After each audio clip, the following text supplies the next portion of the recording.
Bem-vindas a mais um episódio de Santas dos Últimos Dias. Eu me chamo Elisa Luchin Eu sou Bianca Beck.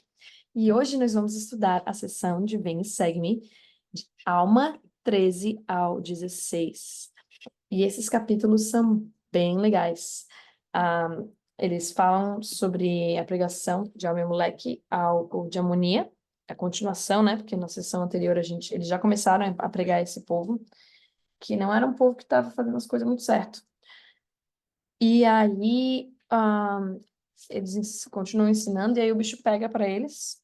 Eles são aprisionados, mas aí o poder de Deus ajuda eles a quebrar tudo e sair libertos e felizes. Mas hoje é um episódio inédito, porque eu e a Bianca estamos no mesmo lugar. A gente não está a milhas e milhas distantes. Milhas e milhas. Hoje estamos a menos de 1 metro, centímetros de distância aqui uma da outra. Usando o mesmo microfone. Hum. E interessante é que nós duas estamos bem animadas, meio Bem cansadas. cansadas. Porque a gente foi dormir muito tarde ontem à noite. A gente ficou animados, né? Dá quando a gente se junta, né? Juntar fome com a vontade de comer. Mas a gente esquece que a mãe, que não tem mais idade para estar acordada até, É tarde da noite, né? até tarde da noite. Não, porque no dia seguinte a gente tem filho para cuidar. Exatamente. Mas vamos lá, Bianca, falando em ser mãe, Uhum. o que que te chamou a atenção e o que que você gostaria de começar compartilhando com a Uhum. gente? Interessante que a gente começou falando sobre ser mãe, porque o meu primeiro pensamento é sobre isso. E tá no capítulo 13, versículo 3. Tá falando sobre o chamado dos sacerdotes da igreja que foram chamados por causa da fé e das escolhas que eles fizeram, né? Eles estavam escolhendo fazer o bem. Eu vou ler parte desse versículo.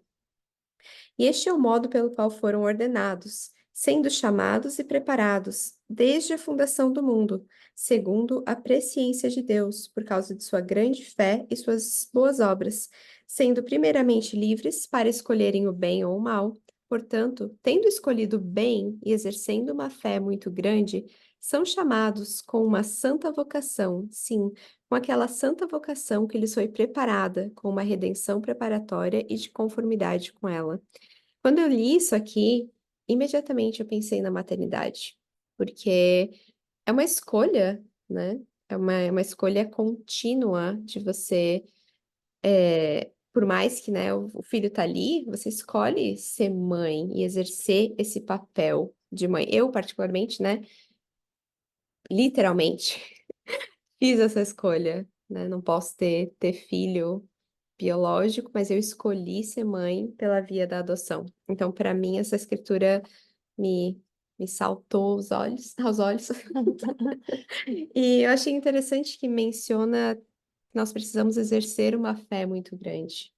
E é verdade, é muito difícil, assim, o futuro é incerto. O nosso futuro já é incerto, mas pelo menos a gente é dono das nossas ações e a gente tá ali bancando com as nossas escolhas, né? Porém, quando você tem um filho, você tá ensinando ele o que é certo.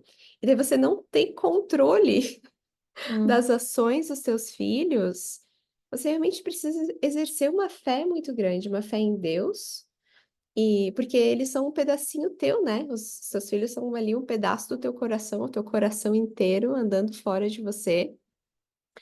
E só tendo fé em Deus realmente de que vai dar tudo certo no final. Porque às vezes, né, no dia a dia, muitas das escolhas que os nossos filhos fazem, às vezes até, assim, é difícil de ter fé.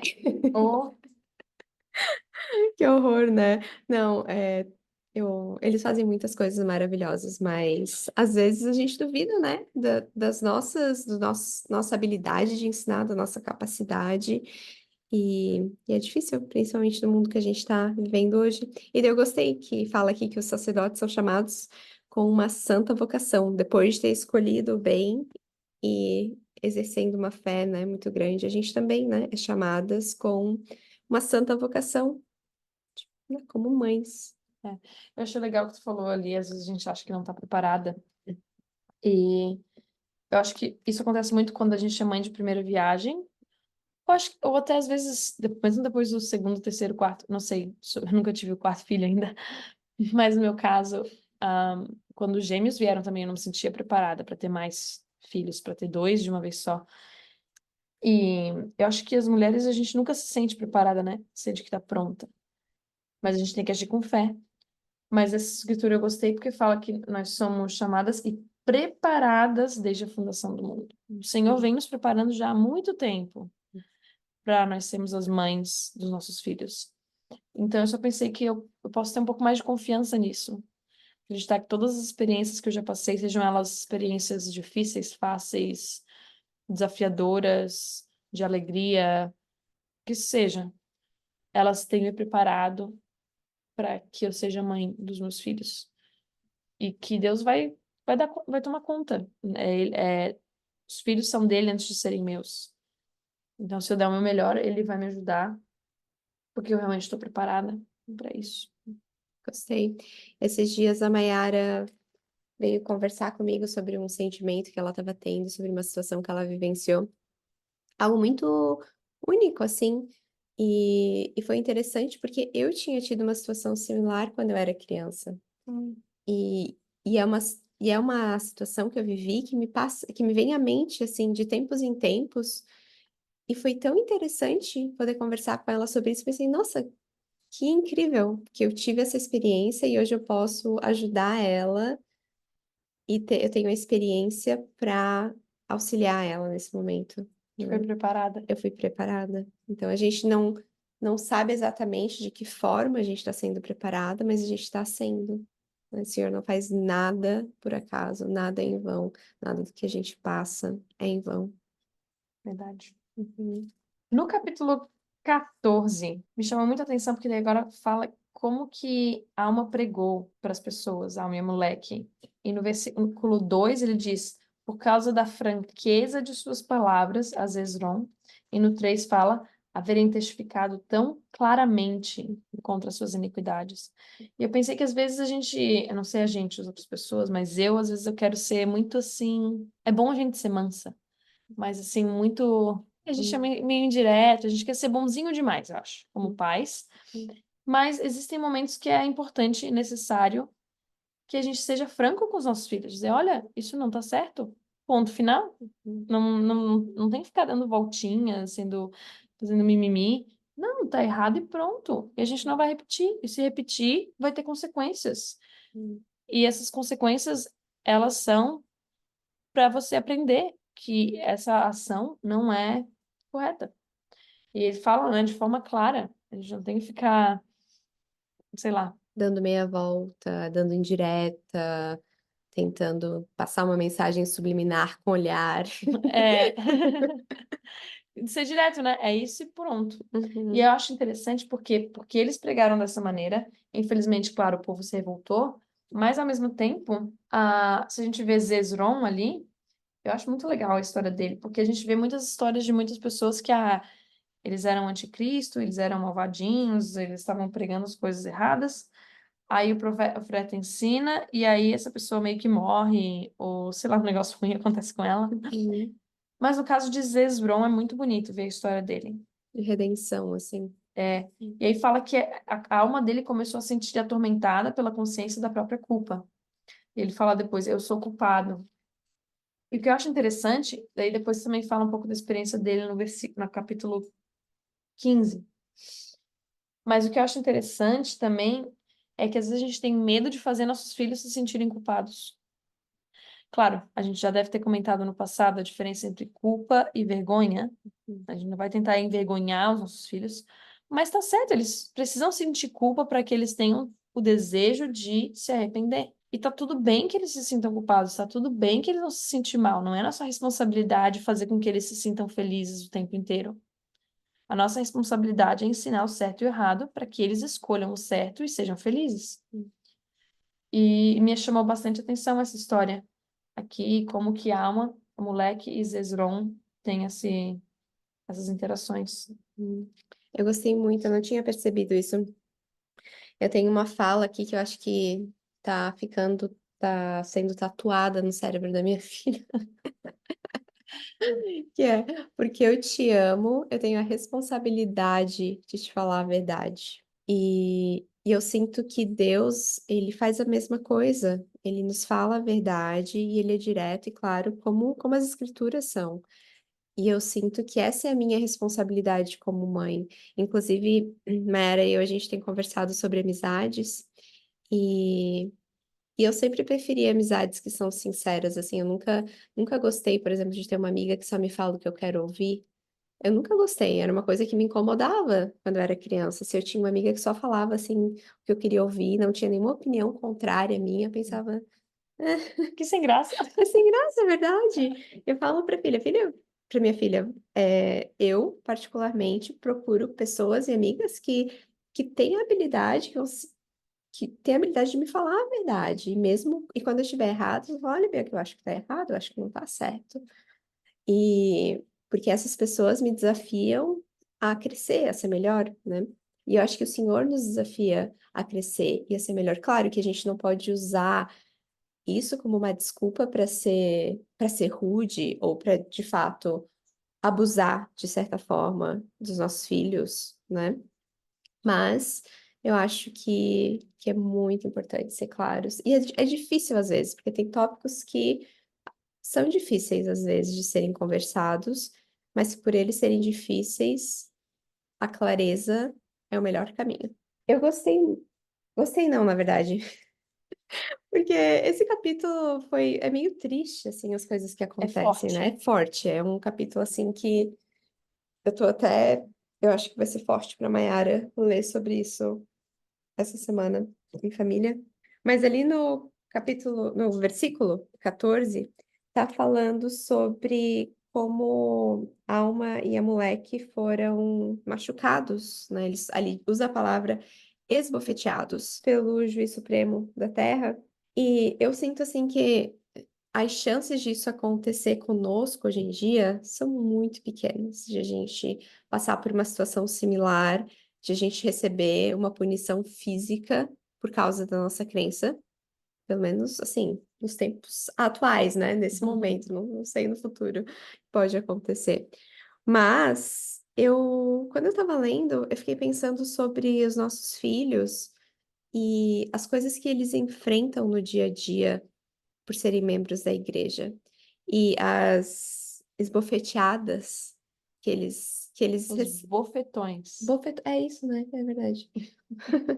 Os bofetões que eles levam do mundo e das pessoas, dos amigos ao redor, mas não físico, emocional, por eles serem diferentes, por eles terem uma crença diferente dos amiguinhos. E, e eu sinto que, assim, a gente como adultos é mais difícil passar por isso, porque a gente já tem a nossa opinião formada, o nosso círculo de amizades, né? A gente tende a se reunir com pessoas que têm uma crença similar à nossa. Pode ser que de vez em quando a gente se sinta mal ou se sinta atacado de certa forma pelas pessoas ao nosso redor, mas eu acho que isso é muito para os jovens, assim. Eu sinto que eles estão sendo esbofeteados pelo mundo constantemente, e sendo atacados pelas crenças deles e tentando se manter firmes naquilo que eles acreditam, enquanto eles estão tentando meio que encontrar a voz própria e se entender, sabe? E eu achei interessante que então, eles são espancados, e daí no versículo 26 eles dão meio que um basta, né? A alma fala, chega. E daí ele clama a Deus, e quando ele clama a Deus, ele pede para Deus dar forças para eles, de acordo com a fé em Cristo, para que eles pudessem ser libertados. E daí eles arrebentam as cordas. E daí aqui tem uma outra coisa que eu achei interessante, eu já volto para o meu outro pensamento, mas que é você ser independente, né? Não independente, mas qual que é a palavra? Você pede forças para Deus, mas você ainda age para fazer alguma coisa. A gente não espera a solução pronta, né? Uhum. Então, e a gente já viu esse padrão lá com Nefe, né? É. No início do livro de Mormon, mas eu achei interessante porque numa situação dessa, que eles apanharam tanto, eles são provavelmente, né, muito machucados. Ele chega e ele não pede, Senhor, me liberta. Não, me dá forças E daí o que eu fiquei pensando é como que eu posso ensinar esse princípio de autossuficiência para minha filha? Como que eu posso ensinar ela a buscar forças do Senhor, mas não necessariamente buscar que eu resgate ela das dificuldades que ela está passando, ou que o Senhor resgate ela 100%, sabe? Mas que ela ainda que ela tenha a habilidade de, com a força do Senhor, se libertar, se resgatar e sair das dificuldades que ela vai enfrentar na escola, com os amiguinhos, e que, claro, de novo, não vai ser nada comparado ao que eles estão passando aqui, né? Mas que às vezes os comentários que as crianças fazem, né? De, ai, mas que estranho, tu não toma café, ai, mas que estranho, tu não, sei lá, não compra no domingo, mas que seja lá o que for, às vezes deixam marcas na criança, principalmente em determinada fase da vida, assim, tipo adolescência, que você tá super preocupado com O que os outros o pensam. que os outros pensam de você, é difícil pra caramba. E, e daí, continuando no versículo 28, o homem e a moleque, então, eles se libertam, né? E daí diz ali que eles saíram ilesos da prisão, porque o Senhor lhes havia concedido poder segundo a sua fé em Cristo. E eu fiquei pensando, ileso? Como assim? Eles acabaram de ser espancados. Como que eles saíram ilesos? E o que eu senti quando eu estava lendo é porque eles foram curados através do poder de Deus. Jesus Cristo tem o poder de nos curar fisicamente, emocionalmente e espiritualmente. E às vezes a gente está tão preocupados, né, com esses bofetões que os nossos filhos vão levar do mundo, que a gente foca nisso, né? Mas a gente não pode esquecer que Jesus Cristo tem esse poder de nos curar, até mesmo desses bofetões emocionais. Se eles buscarem, se os nossos filhos buscarem a Jesus Cristo, se a gente buscar a Ele e ter poder dele para nos libertar, a gente pode ser curado. Nada vai nos deixar uma marca tão profunda que a expiação de Jesus Cristo, que o poder dele não possa nos curar. Claro que eu acho, abre aqui um parênteses, né, que ajuda profissional é muito importante e necessária muitas vezes. Pode ser parte dessa cura, né? Exatamente, faz parte do processo. Enfim, achei muito interessante. Lado a lado com isso que tu falou, que me chamou na atenção no capítulo 14, é no versículo, o que está acontecendo aqui, a minha moleque são presos, são esbofeteados, mas o que acontece também é que as pessoas que acreditam neles também sofrem, Uhum. né? É muito, muito triste esse capítulo.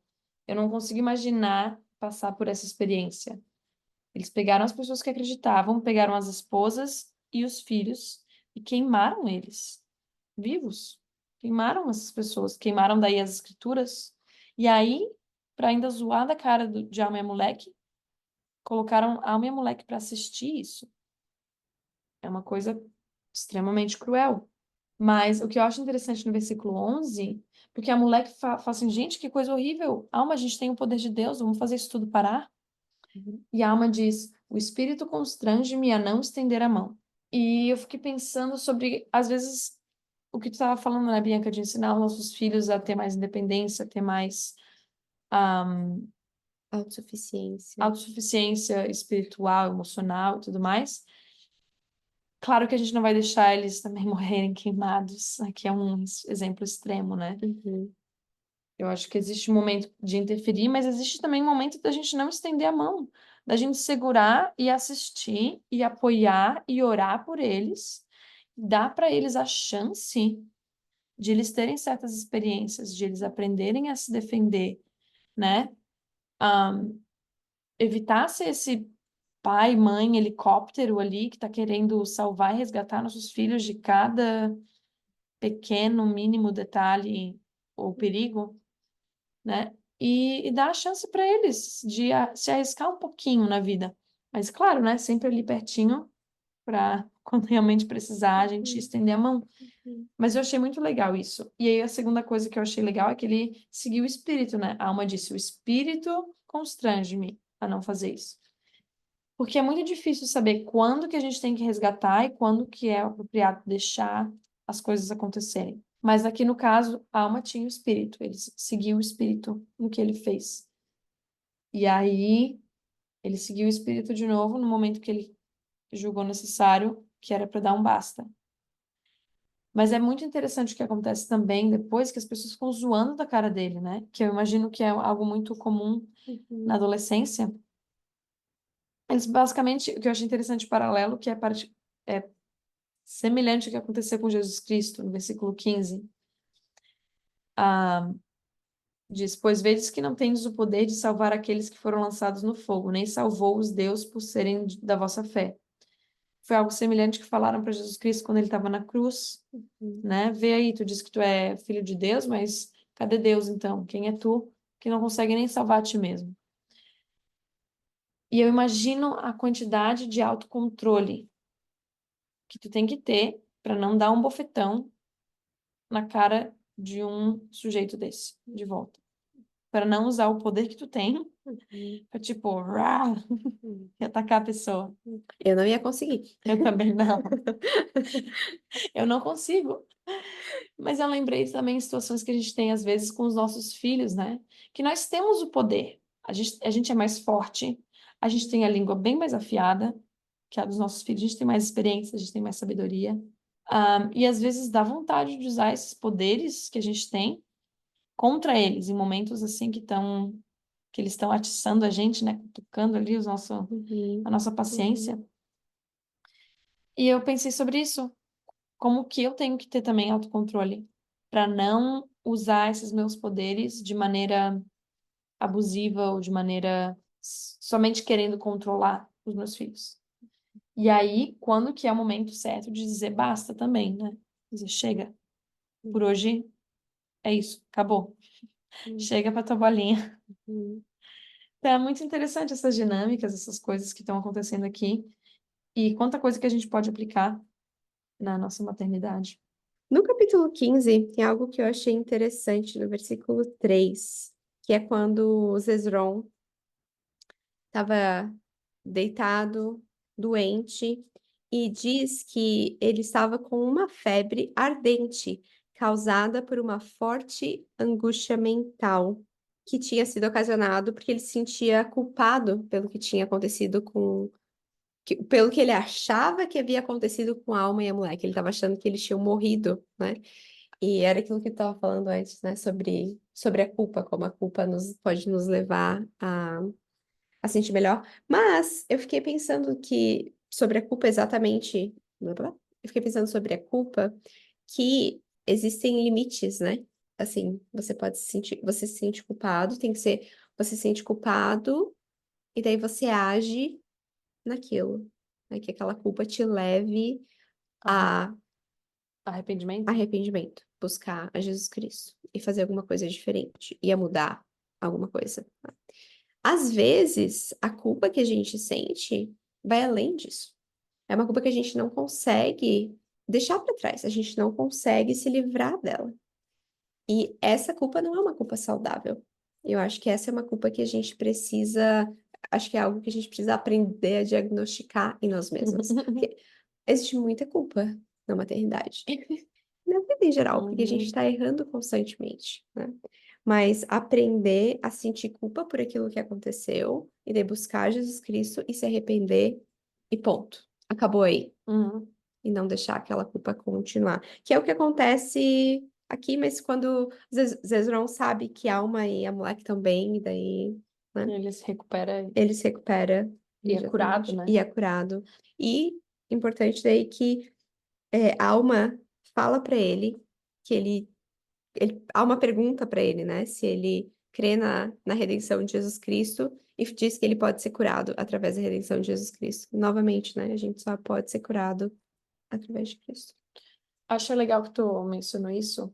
Eu não sei quantas pessoas já ouviram falar de algo chamado escrupulosidade, mas é uma obsessão, tem muito a ver com religião, parte religiosa, quando as pessoas ficam obcecadas pelos erros que elas fazem, como elas estão falhando, de certa maneira, na parte religiosa, na parte espiritual, de se achegar a Deus, né? E que daí é uma culpa que não te leva a melhorar, né? Só te leva a sempre se sentir ruim, ruim, Pior. ruim, e que você nunca vai estar à altura de receber o perdão de Deus. E eu sinto que quando eu era adolescente eu sofri um pouco com isso, até eu entender melhor o evangelho e tudo mais. Mas eu sinto que tem muitas pessoas que se afundam nessa ideia de que, porque eu fiz um erro, é um erro muito grande, ou às vezes até tem coisas que a gente nunca vai ser perfeito, né? Digamos, não consigo me concentrar no sacramento e pensar em Jesus Cristo, né? É algo natural, muitas pessoas acontecem, se distraem. Acho Uhum. que Uhum. 99% das pessoas acontece isso. Só que o problema da escrupulosidade é que daí você foca, tem um hiperfoco nesse pequeno deslize, digamos, né? Aí você começa a sentir que você é muito pecador, porque você não consegue se focar em Jesus Cristo no sacramento. Aí talvez leve você a achar que você não é digno de tomar o sacramento, ou que você daí, porque não é digno de tomar o sacramento, não é digno de entrar no templo.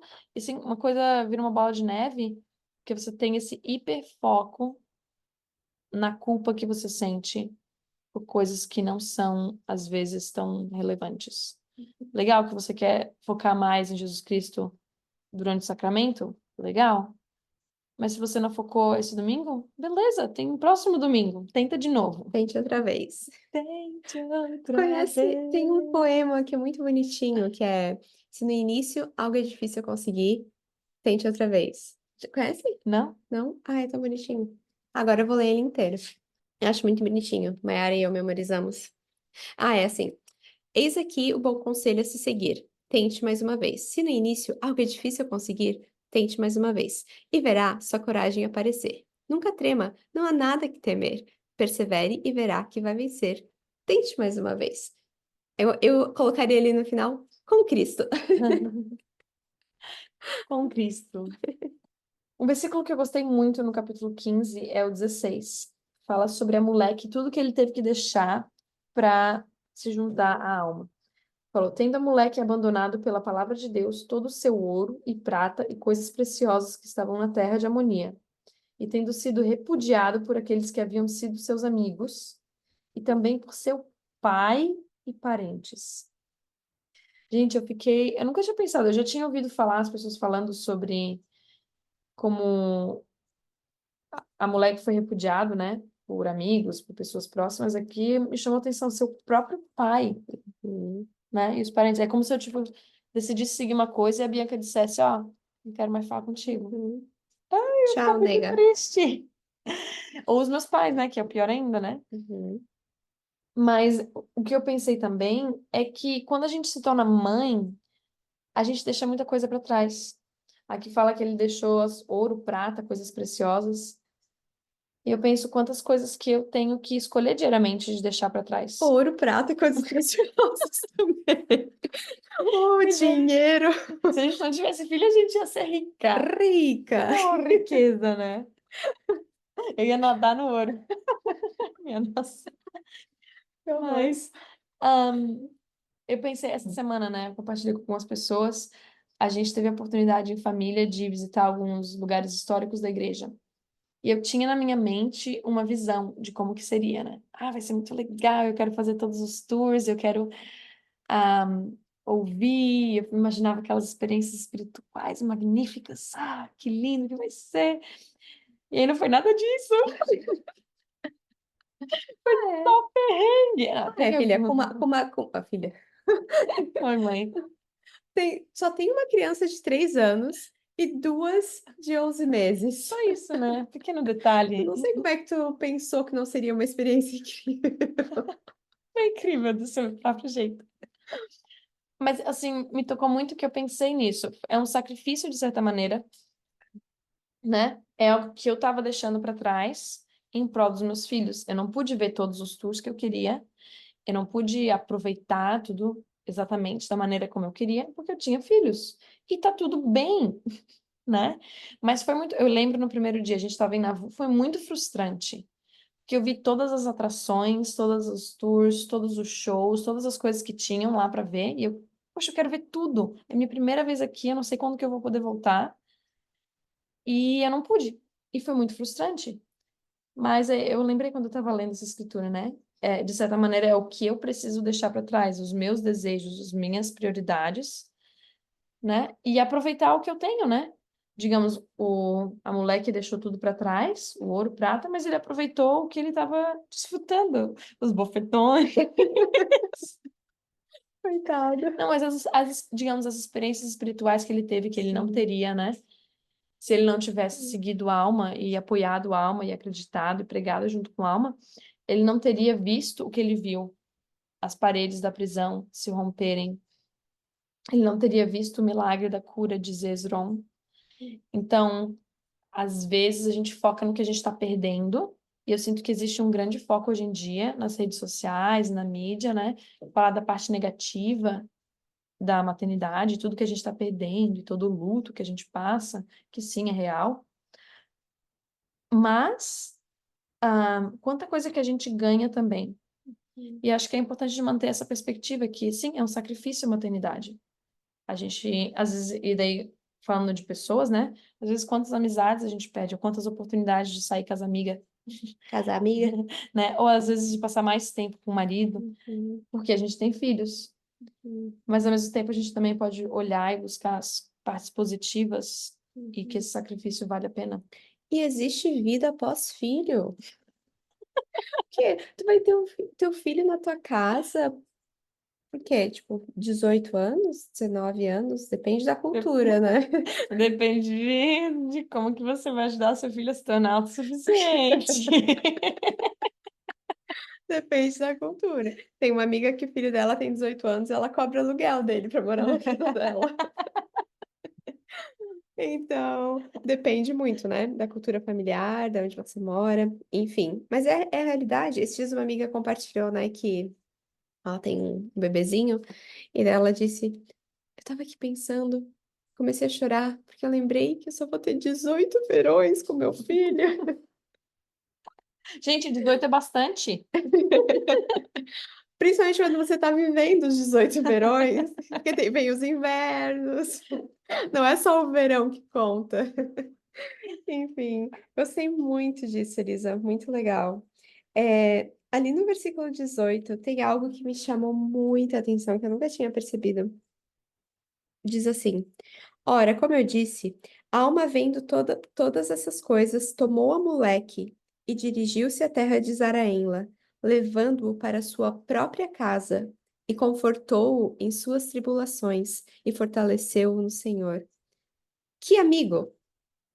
Não é? Eles se tornaram amigos. E não tem como, né? Você passar por tudo que eles passaram juntos e não se tornar um amigo. Mas o que eu pensei, na verdade, eu leio isso, é que nós precisamos de amigos. Amigos são muito importantes. Sim, os nossos cônjuges são nossos amigos. Devem ser nossos amigos, se nós queremos que o nosso relacionamento dure.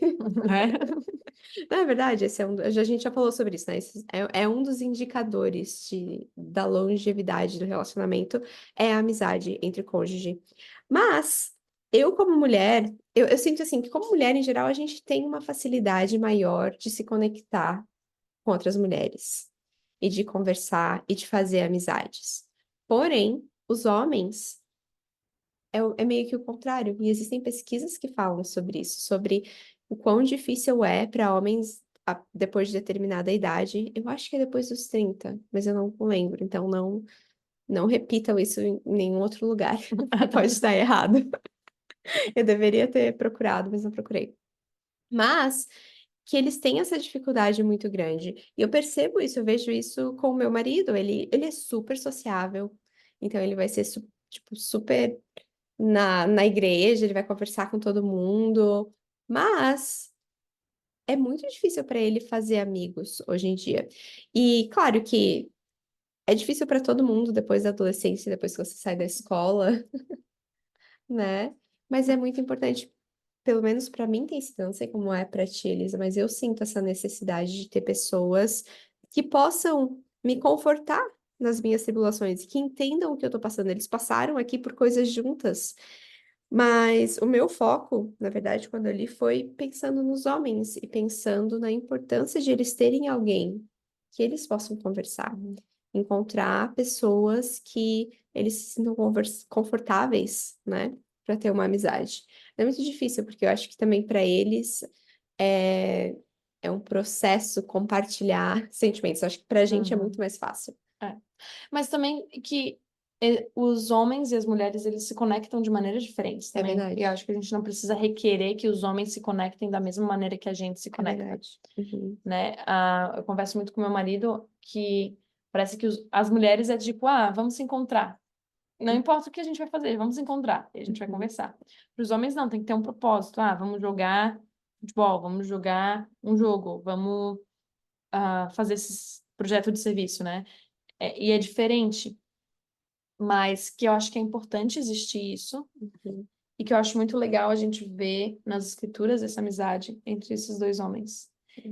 E meu marido gosta muito da história do Frodo e do Sam, Uhum. que eles também Uhum. se tornam muito Uhum. amigos. E por alguma razão é muito triste hoje em dia ver que com às vezes, muitas vezes quando tem dois amigos que são muito amigos, as pessoas começam a Uhum. tentar meio que sexualizar, né? O mundo sexualiza tudo. É Uhum. gay, sei lá, isso, aquilo. Uhum. E então, eu sinto que talvez isso também pode ser uma barreira, às vezes, a parte social, para que alguns homens tenham amizades. Mas que eu sinto também que é importante a esposa apoiar Isso. isso, essa amizade, essas Uhum. amizades, apoiar que os homens façam coisas entre homens, Uhum. né? Uhum. Claro que é importante o tempo entre marido e mulher, Família. né? Eu acho errado o marido deixar de passar tempo com a esposa só para fazer coisa com os amigos, é o outro extremo. Uhum. Mas o outro extremo também pode deixar a desejar, né? Uhum. Extremos nunca são bons, a gente tem sempre que Uhum. encontrar o equilíbrio. Uhum. Sim. Mas enfim, eu acho isso muito interessante, muito importante. Já teve várias épocas da minha vida assim que eu tive que orar e pedir a Deus por ajuda para encontrar amigos, para encontrar conexões, mesmo na igreja. Eu acho tão difícil quando a gente tá numa aula, a gente já mudou de aula algumas vezes assim, e a gente tá numa aula e você não consegue encontrar uma conexão com alguém. E você não tem tanto aquele senso de comunidade, de pertencimento. E eu acho que esse senso é muito, ele é essencial para que a gente se, se sinta mais próximo de Deus quando a gente está na igreja. Porque se você está se sentindo excluída, se você não está se sentindo parte, é difícil querer estar naquele lugar, né? E eu já tive momentos que eu precisei orar e pedir ajuda, e eu sou muito feliz por ter feito isso, porque o Pai Celestial me ajudou e hoje eu tenho amigas muito boas, mas eu sinto que realmente a gente precisa falar mais sobre amizades masculinas e incentivar mais que os nossos cônjuges tenham amizades boas e encontrem conexões assim também com pessoas na igreja. Eu gostei do que tu disse, que você orou em alguns momentos, né, para buscar essas amizades. Eu sinto que às vezes a gente acha que, porque eu tô na igreja, porque eu tô numa ala nova, as pessoas têm que vir falar comigo. Elas têm que me Uhum. receber e me fazer sentir bem-vinda. Uhum. E é muito legal quando isso acontece, mas não é obrigação de ninguém fazer isso, Uhum. né? A gente não tem que ficar só esperando que isso aconteça. Eu acho que é algo proativo da nossa parte que a gente pode fazer. Foi o que a Alma fez. E no caso, a Moleque também. É muito bonito isso, porque a Moleque fez por Alma primeiro, Uhum. e por causa de Alma, a Moleque ficou sem outros amigos, tadinho. Uhum. E aí a Alma fez o mesmo por ele. Mas assim, os dois tiveram iniciativa. Então a gente não precisa ficar só esperando que os outros façam isso por nós. Se nós tomamos a iniciativa, eventualmente a gente vai encontrar esses amigos e pessoas que a gente vai poder, né, confortar nas tribulações, fortalecendo o Senhor. E às vezes vai ser a gente ajudando a outra pessoa e às vezes a outra pessoa ajudando a gente. Verdade. Algo que eu gostei muito no capítulo 16 foi quando começam as guerras, né? Essa parte eu não gosto, mas que começam as guerras, mas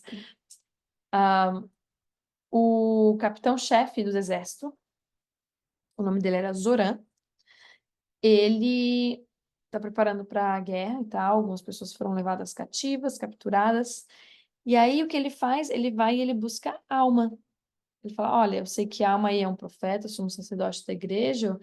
Ouvi dizer por aí que ele possui o espírito de profecia. Fala lá no versículo 5. E ele foi e inquiriu a Alma. E eu pensei que é o que eu gostaria que os meus filhos fizessem também em momentos que eles precisam de ajuda, de conselho, que eles me vejam de uma maneira que eles confiem em mim para vir pedir meu conselho, para vir pedir minha ajuda, né? Em vez de achar minha mãe é chata, não confio na minha mãe, não que eles se sintam confortáveis e confiantes de pedir minha ajuda. E o que eu acho interessante também é que daí a Alma, em vez de só, faz isso, tirar da cabeça dele, não, ele buscou o Senhor sobre esse assunto. E é algo que eu, como mãe, também posso fazer. Quando meu filho vier buscar ajuda, quando ele vier buscar conselho, eu posso buscar a ajuda do Senhor para poder, então, aconselhar o meu filho. E eu pensei também sobre como eu posso buscar conselho dos meus pais. Eles têm mais experiência, eles têm mais sabedoria, mais anos vividos. E eu posso também buscar a ajuda e o conselho deles. Sei muito disso. Eu acho isso muito legal e me lembrou uma vez que eu tava tendo uma dificuldade muito grande com. Nem lembro, era uma coisa, assim, boba, mas que tava sendo difícil pra mim na minha vida. E eu tinha procurado na internet, tinha tentado ler um livro sobre o assunto. E eu lembrei de. Não sei, me veio na cabeça, pergunta pro teu pai. Mas eu acho que meu pai nem sabe sobre esse assunto. E daí, numa conversa, assim, por vídeo com ele, eu perguntei. E ele encontrou a solução perfeita para o meu problema. Falou, Bianca, você já ouviu falar sobre a técnica do Pomodoro? E eu, hã? Enfim, foi muito legal. Então, realmente, isso é muito importante. Só para validar o teu. Valeu.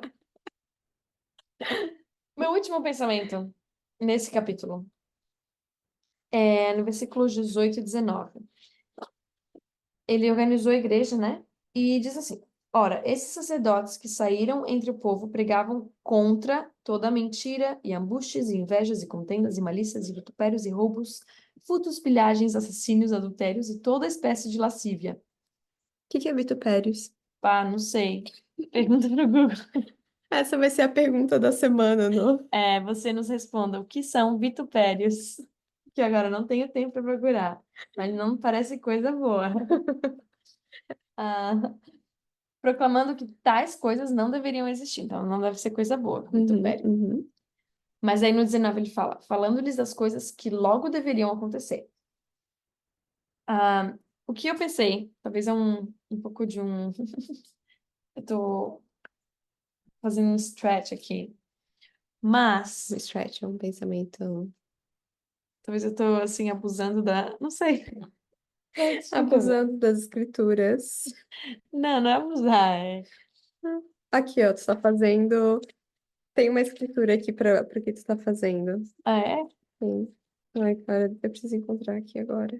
Ah, Não, Eric, deixa eu depois tu dá uma encontrar. editada nesses negócios aí, ó. Tu vê o É. que serve e o Aqui, que não ó, serve. no, no capítulo 13, versículo 19, ó, o que que tu tá fazendo? No versículo 20. Eis que as escrituras estão diante de vós, e se quiserdes deturpá-las, será para a vossa destruição. Ixi, eu vou ficar quieta.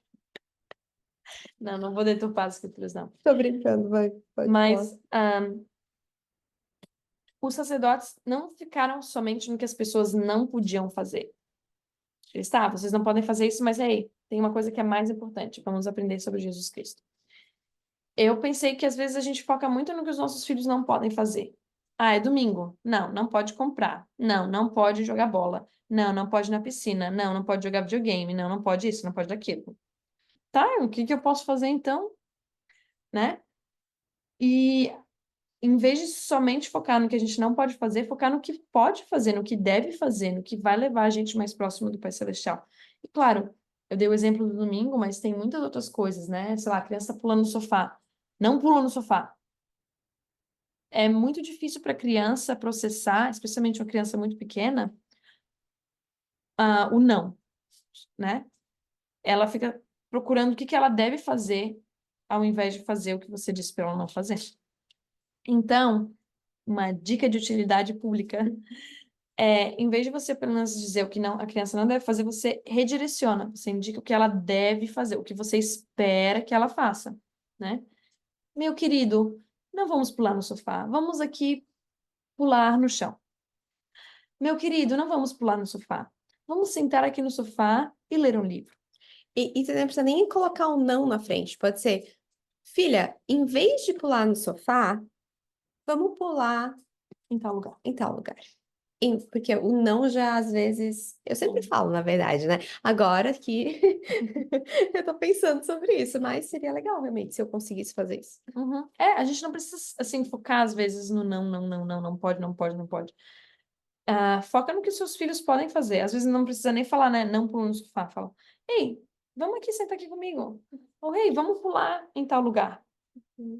Então, redirecionar os nossos filhos, ajudar eles a focarem no que eles podem fazer e ajudar eles a focarem no que a gente espera deles, no comportamento que a gente quer. Isso funciona não somente para os nossos filhos, mas em qualquer relacionamento.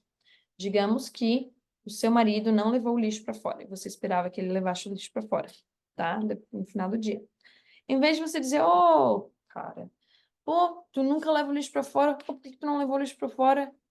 Né? Fala, meu querido, meu amor, eu adoro quando você leva o lixo. Você pode fazer algum favor e levar o lixo hoje? Ou amanhã, eu levei hoje, você pode levar o lixo amanhã? Foca no que você quer que aconteça. Foca em, visiona, Visualiza. visualiza o que você quer que aconteça e comunique essa parte. Esquece o que deu errado, comunica o que você quer ver acontecendo.